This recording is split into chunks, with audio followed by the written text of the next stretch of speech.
Some major hiccups on the CATS Gold Line that people depend on every single day. That's how we start the news here at 6. I'm Colin Mayfield. The light rail is now back to its regular schedule, but it had some big setbacks and some delays today. The agency citing some manpower constraints for the service issues that we saw. We've reported before that CATS has said it's struggling to find enough drivers to get behind the wheel. WCNC Charlotte's Jesse Pierre is in West Charlotte with how it's impacting those who rely on those rides. Whether you are on your way to work, school, or just running errands, the bus line or the rail line being late can be frustrating. And for CATS, these challenges are a result of just not having enough staff. And it's an issue public transportation agencies across the country are facing. I have duties, as a human, as a student, as a brother. There's just places that does call on me to be at, so I do need just great transportation. The delays, they're a problem sometimes. So it takes me an hour to get home because I still have to Uber.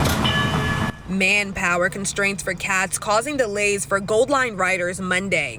The agency even used buses to support rail services in the morning. I had to use a bus this morning doing that, so it was still late and I was confused as to what was going on. I appreciate them for, having some type of supplement for us, but, it just would be nice to just have things working regularly, Staffing challenges are not a unique problem to CATS. Public transportation providers across the country are facing a shortage in operators.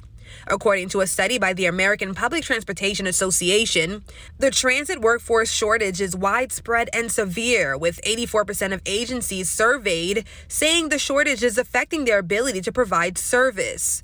The report also notes agencies are losing workers to retirement, competition from other jobs, concerns about work schedules, and pay. Now, CATS leadership says they have taken an aggressive approach to hiring and retaining people for the bus and rail system. That includes increasing pay and sign-on bonuses.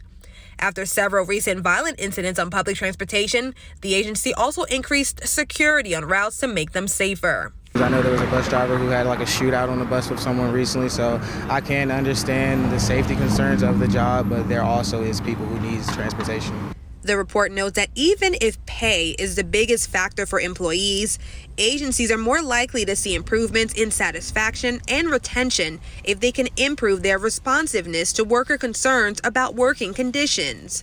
Meanwhile, riders like Emmanuel Peoples, who is dependent on the bus, says he just wants a solution that helps him get where he needs to go on time. There's places I need to be today, tomorrow, in the future, so it's a problem that definitely needs to get resolved. The best thing the agency says riders can do to stay up to date with changes is to keep an eye on CATS' Twitter feed, as well as downloading the CATS mobile app.